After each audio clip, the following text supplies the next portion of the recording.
네, 우리가 방금 읽은 이 본문은 이제 마리아의 찬양입니다. 마리아의 찬양. 그래서 이 본문의 내용을 구체적으로 다 아시기보다는 아마 이 내용을 찬양으로 이 말씀을 더 많이 알고 있을 거라 생각이 듭니다. 저번 주일 바로 일주일 전 3부 예배 때 이제 시온 찬양대에서 했던 찬양이 바로 이 마리아의 찬양이었는데요.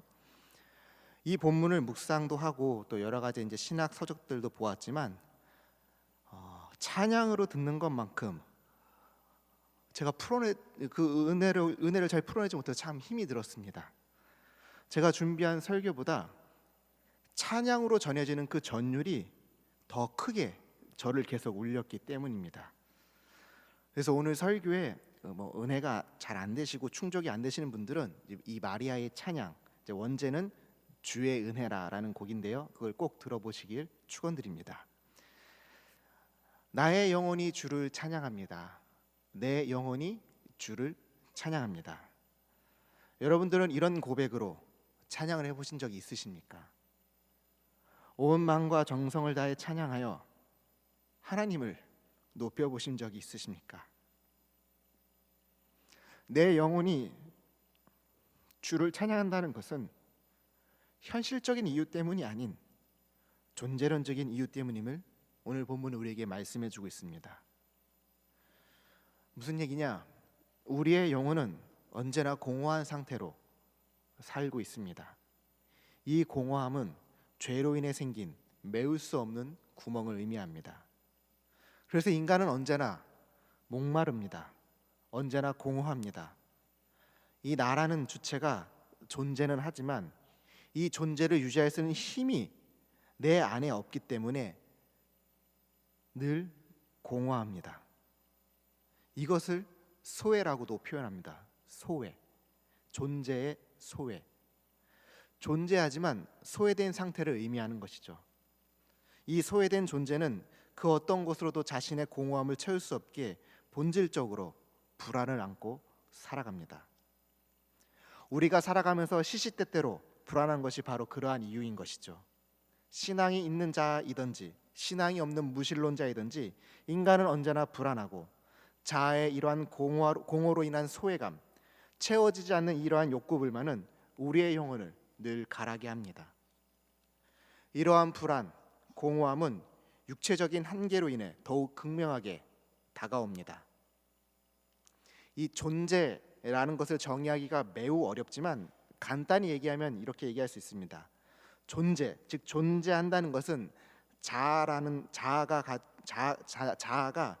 자신을 자각하는 상태를 의미합니다. 자아가 자신을 자각하는 상태, 즉 내가 있다, 나는 있다라는 자각을 한 상태가 바로 존재라고 말할 수 있습니다.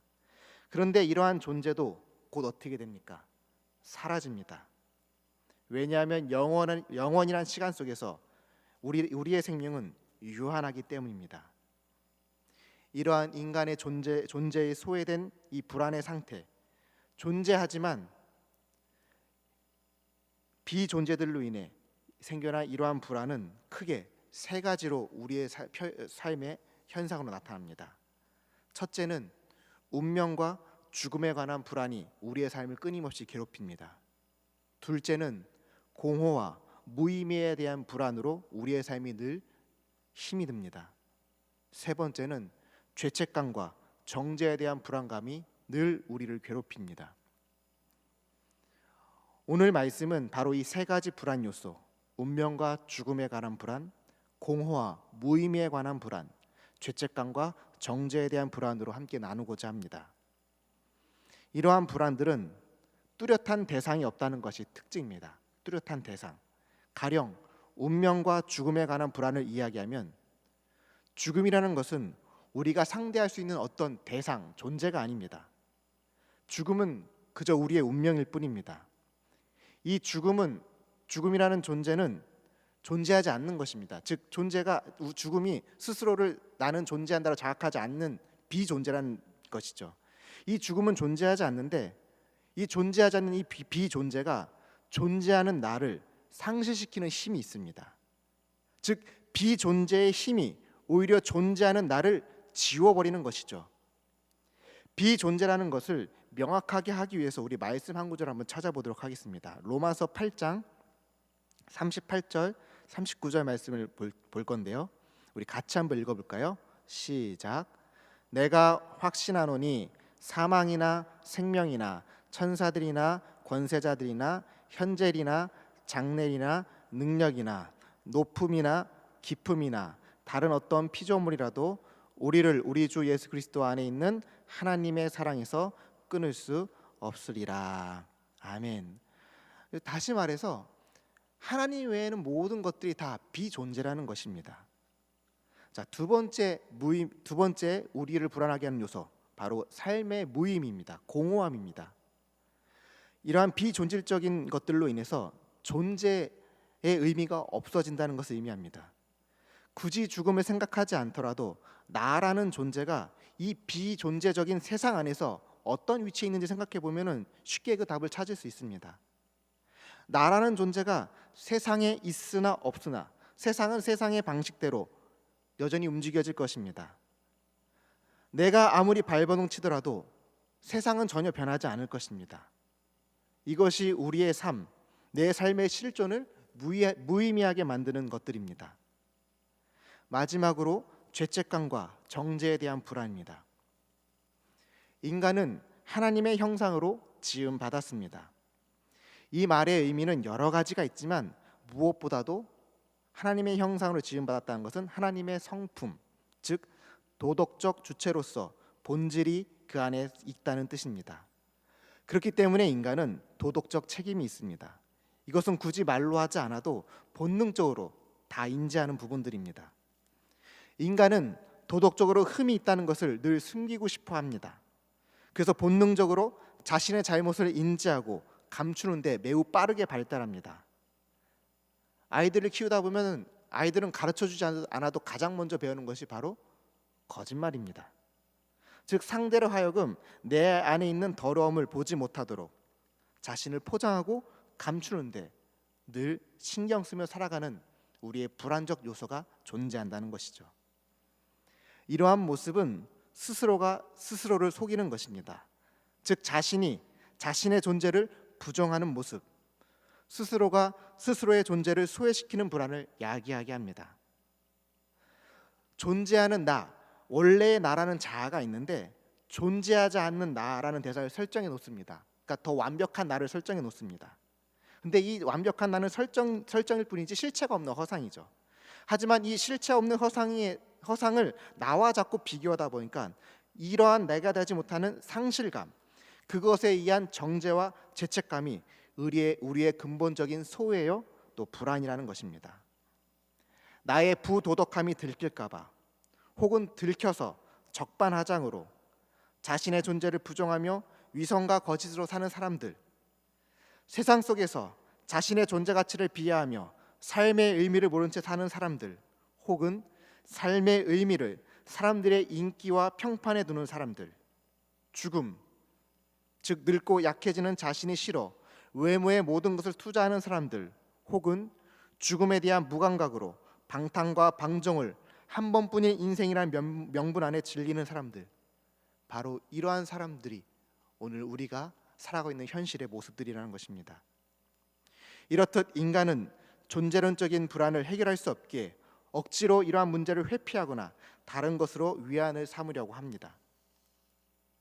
자신의 문제를 직면하려 하기보다는 자신의 상태를 부정하고 다른 자아를 생성해내는 정신분열적 증세도 나타나기도 합니다. 중독도 이러한 원인 중에 하나입니다. 성중독, 마약 중독, 게임 중독, 운동 중독, 술 중독 이뿐만이 아닙니다. 혹은 사이비 교주들이나 혹은 현대 사상가들이나 혹은 다른 종교에 빠져서 해결하려고도 합니다. 그리고 사람들은 하나님이 아닌 이러한 다른 것을 통해서 어떤 위로가 이루어졌을 때 혹은 위안이 느껴졌을 때 인간은 그 대상을 찬양하게 됩니다.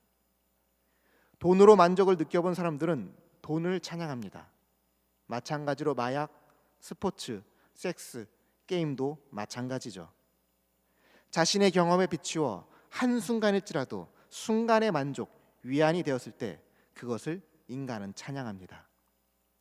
즉 비존재적인 힘에 존재하는 내가 지배당하게 되는 것입니다. 이러한 세 가지 불안, 소외가 없는 인간은 이 땅에 없습니다. 모두가 앓고 있는 병입니다. 우리는 이러한 불안을 안고 사는 불완전한 존재들입니다. 그렇기 때문에 내 영혼이 주를 찬양합니다 라는 고백은 현실적인 혹은 현세적인 순간적인 만족이 아닌 존재적인 만족에서만이 가능한 믿음의 고백이라는 것입니다. 오늘 말씀을 보겠습니다. 46절 말씀을 보면 마리아가 이르되 내 영혼이 주를 찬양하며.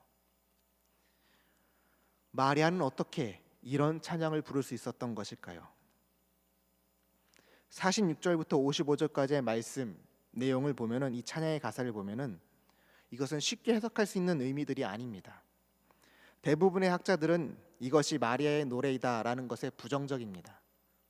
상식적으로 생각하면 마리아의 입에서 나올 말이 아니라 오히려 이 마리아가 노래하고 있을 때 이 노래를 듣고 있던 유일한 청중, 바로 그의 친족 엘리사벳이 더 가능하고 맞다라고 설명해 줍니다. 이 마리아는 당시 유대 사회의 정통과 문화를 고려해 볼 때 15살 전후였을 것이 분명합니다. 오늘날로 따지면 중학생 정도죠. 그런데 마리아가 찬양하는 가사의 내용들을 하나하나 따져보면 구약 지식이 상당하다는 것을 알 수 있습니다. 즉 구약 성경의 정통한 자가 고백할 수 있는 하나님의 구원을 지금 노래하고 있는 수준입니다. 노래의 전체적인 내용은 사무엘의 어머니 한나의 노래와 매우 비슷합니다. 또한 구약에서 등장한 하나님의 능력, 하나님의 긍휼이 함축적인 단어로 잘 표현되어져서 노래되고 있습니다. 그렇기 때문에 제사장의 가문이며 아론의 직계의 후손이며 오랫동안 성전을 섬겨왔고 나이도 많았던 엘리사벳 정도는 되어야 가능한 찬양의 수준이라는 내용입니다. 그러나 이것은 중요한 문제가 되지 않습니다. 마리아가 정말로 이 찬양을 했는지 안 했는지는 중요하지 않습니다. 중요한 것은 바로 이 찬양이 불렸다는 것입니다.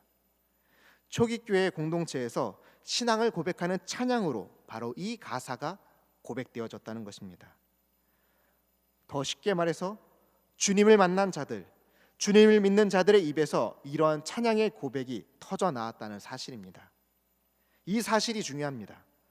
이러한 사실로 볼 때 어린 마리아가, 이제 막 가임기 나이기에 불과한 마리아가 이러한 찬양의 고백을 했다는 것도 결코 이상한 일은 아닙니다. 마리아가 고백했고 또 초기 교회 공동체가 찬양했던 그 내용들을 이제 꼼꼼히 살펴보도록 하겠습니다. 우리 46절부터 48절까지의 말씀을 보겠습니다. 마리아가 이르되 내 영혼이 주를 찬양하며 내 마음이 하나님 내 구주를 기뻐하였음은 그의 여종의 비천함을 돌보셨음이라. 보라, 이제후로는 만세의 날을 복이 있다 일컬으리로다. 아멘. 특별히 46절에는 내 영혼이 주를 찬양하며 47절에는 내 마음이 하나님을 기뻐한다라고 합니다. 그 이유가 뭐라고 되어 있죠? 48절에 보면은 그의 여종의 비천함을 돌보셨습니다. 비천함을 돌보셨습니다. 마리아의 상황이 지금 어떤 상황이었나요? 마리아는 잘 아시다시피 요셉이라는 청년과 약혼한 상태였습니다.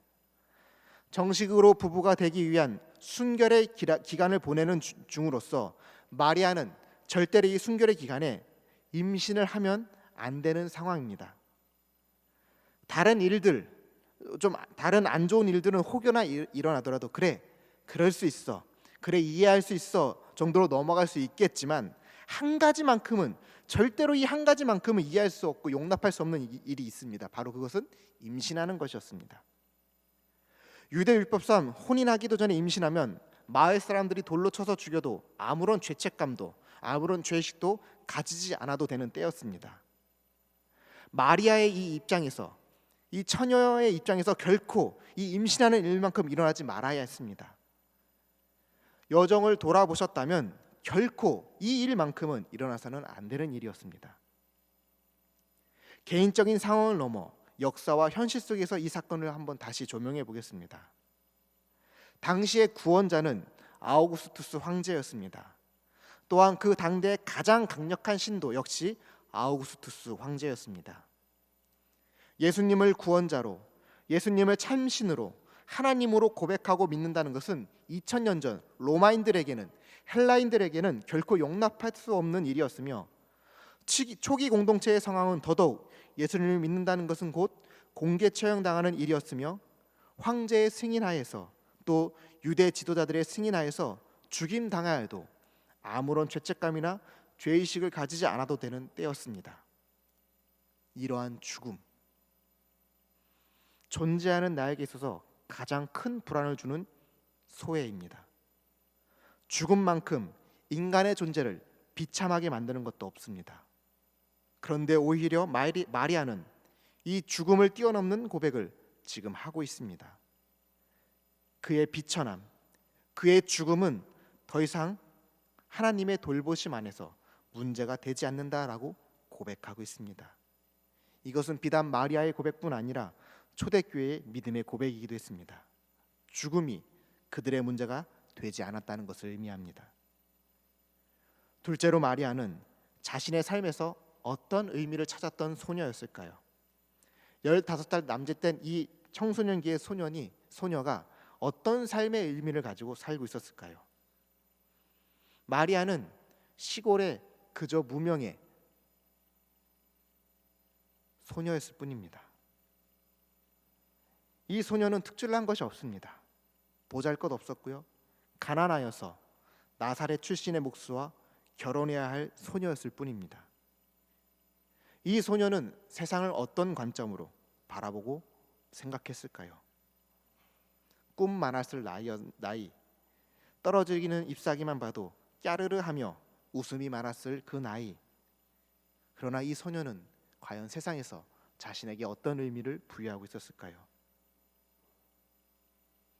거대한 로마라는 사회 앞에서, 또 신분 앞에서 아무것도 아닌 존재, 아무것도 할 수 없는 무의미한 존재, 비참하긴 하지만 그러나 살기 위해서 어쩔 수 없이 가난한 목수와 결혼해야만 하는 운명.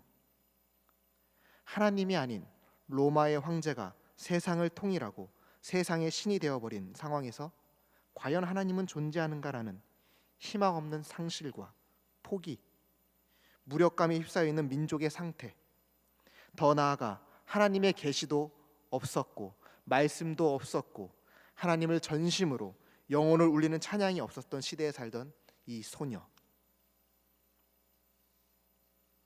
과연 이 소녀는 자신을 어떻게 생각하며 살았을까요?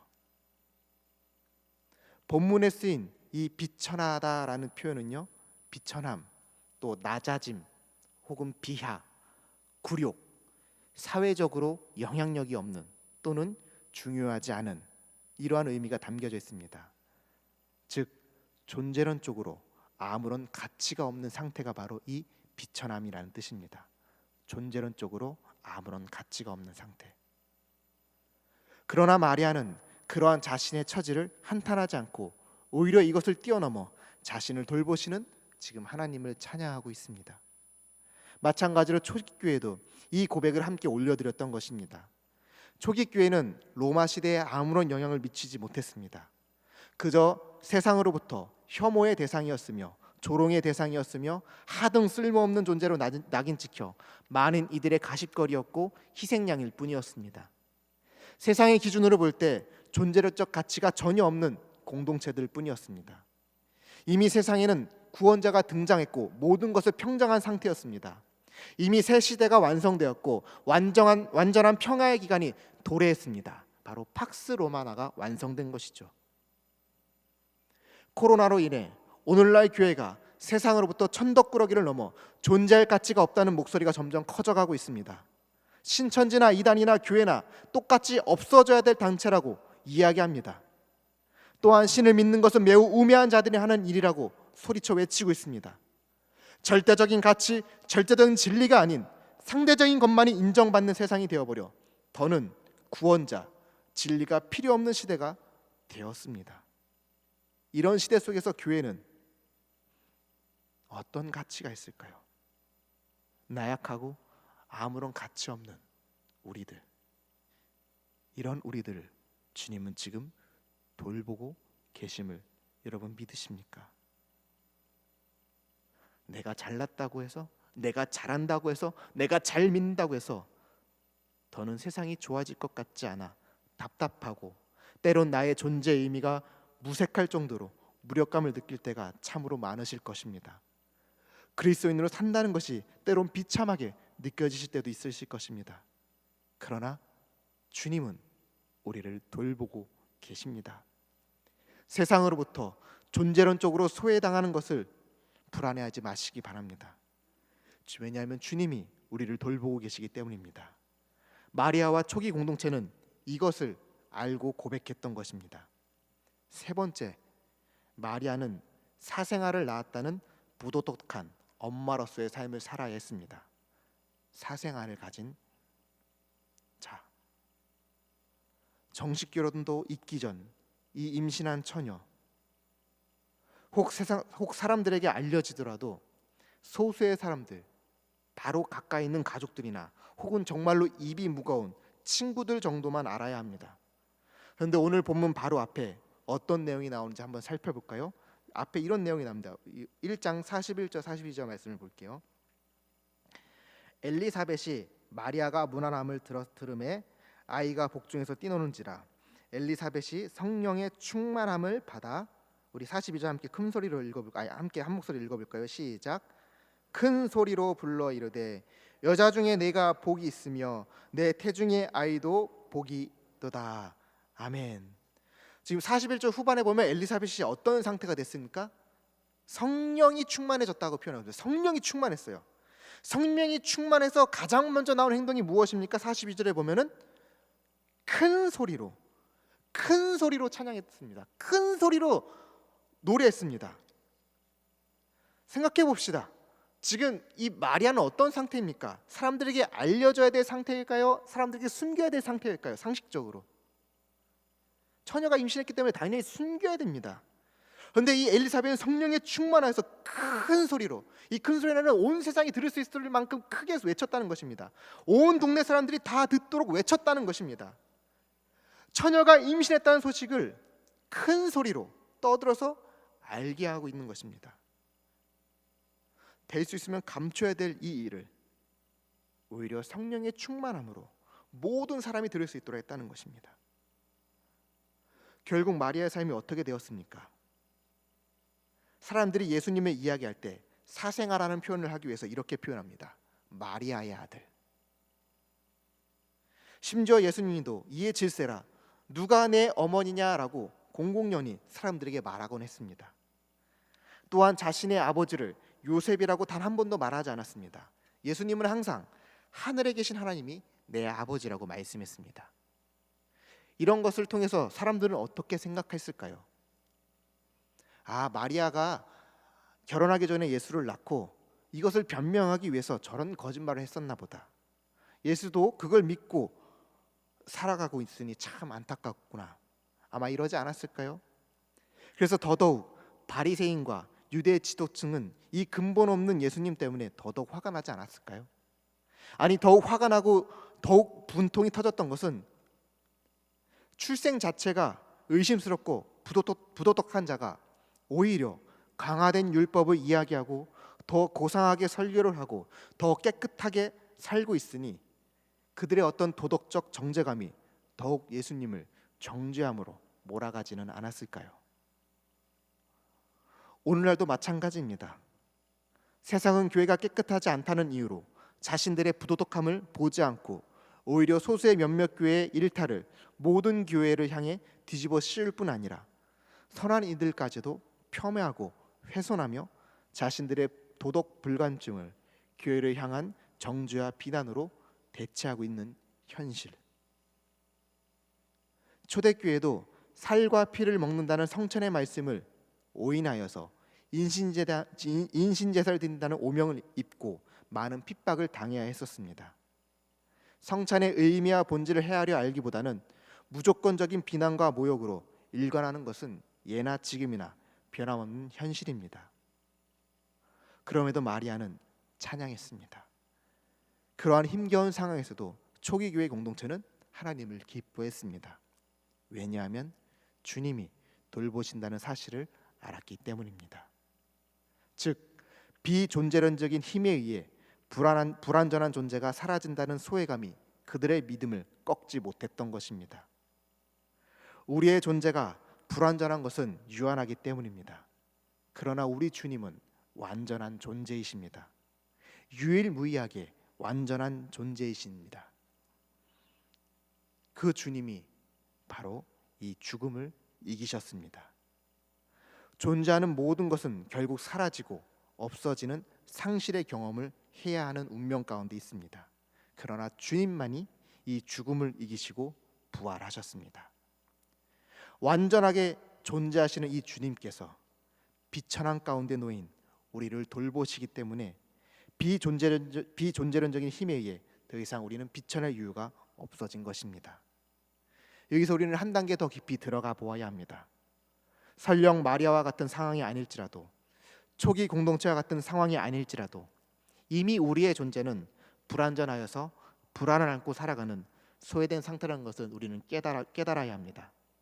사람이 비천한 것은, 인간이 비천한 것은 하나님의 영원성, 하나님의 완전한 존재성 앞에서 비참함을 우리는 알아야 한다는 것입니다. 즉 고난과 역경이 없다 할지라도 인간은 하나님과 분리된 소외된 존재일 뿐입니다. 완전한 하나님 안에 있을 때에만 내가 존재한다는 것이 성립이 되는데, 하나님이 없는 공허는 그 어떤 것으로도 메울 수 없고 채울 수 없기에 비존재들에 의해 먹히는 비참한 자일 뿐이라는 것을 우리는 알아야 합니다. 이러한 공허는 오직 예수님의 십자가의 공로로만 메워질 수 있습니다. 오직 주님이 함께 하셔야만이 존재의 불안에서 벗어날 수 있습니다.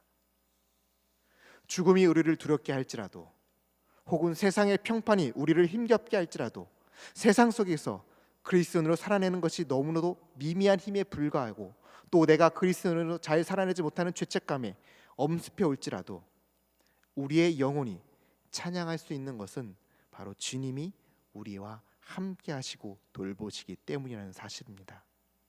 마리아의 찬양은 바로 이 하나님과의 관계 속에서 영혼으로 노래했던 것입니다. 하나님과의 인격적인 만남, 하나님과의 깊이 있는 만남, 비천한 인생 속에 거절할 수 없는 은혜로 찾아오신 그 사랑, 바로 이 끊을 수 없는 사랑을 노래했던 것입니다. 앞서 보았던 로마서의 바울의 고백처럼, 또 마리아와 초기 공동체의 고백처럼 우리의 영혼도 주님을 이렇게 찬양할 수 있어야 합니다. 말씀을 정리하겠습니다. 여러분은 어떤 상황에서 찬양을 하십니까? 현세적인 문제 앞에서, 그 문제의 만족 앞에서 찬양하십니까? 아니면 존재론적인 이유 때문에 하나님 한 분만으로 찬양을 하고 있습니까? 우리가 함께 본 이 말씀은 아마도 성탄의 기쁨을 표현할 때 이 구절을 많이 보셨을 것입니다. 그런데 마리아가 임신했던 그 상황, 또 초기 교회가 고백했던 이 찬양의 배경을 생각해 보면 어쩌면 사순절에 더 의미가 있지 않을까 저는 생각해 보았습니다. 특별히 교회를 다니는 것이 쉽지 않은 이 시기에, 주님을 마음껏 찬양할 수 없는 이 시기에 내 영혼이 주를 찬양할 수 있는 이유, 우리의 모든 불완전한 것들을 물리치시고 승리하시고 부활하신 주님께서 우리와 함께 하시며 우리를 돌보신다는 은혜를 우리는 기억했으면 좋겠습니다. 첫 번째로는 죽음을 이기신 주님이 우리를 돌보시고 계십니다.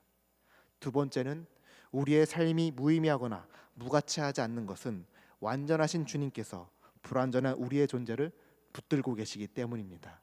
세 번째는 때때로 우리는 의롭게 살지 못한다는 것을 발견합니다. 그러나 우리의 모든 죄를 용서하시고 십자가에서 모든 물과 피를 흘리신 주님이 나를 돌보신다는 사실이 우리를 정죄함에서 벗어나 찬양하는 존재로 변화시켰다는 사실입니다. 여러분, 이것을 믿으십니까? 우리 마지막으로 오늘 본문 48절 후반절 말씀만 한 번 더 보도록 하겠습니다. 후반절에 보면 이렇게 표현되어 있죠. 보라, 이제 후로는 만세에 나를 복이 있다 일컬으리로다. 아멘. 복이 있다 일컬으리로다. 즉 복 있는 자가 된다는 것이죠. 세상이 보기엔 비천한 인생에 불과한 마리아.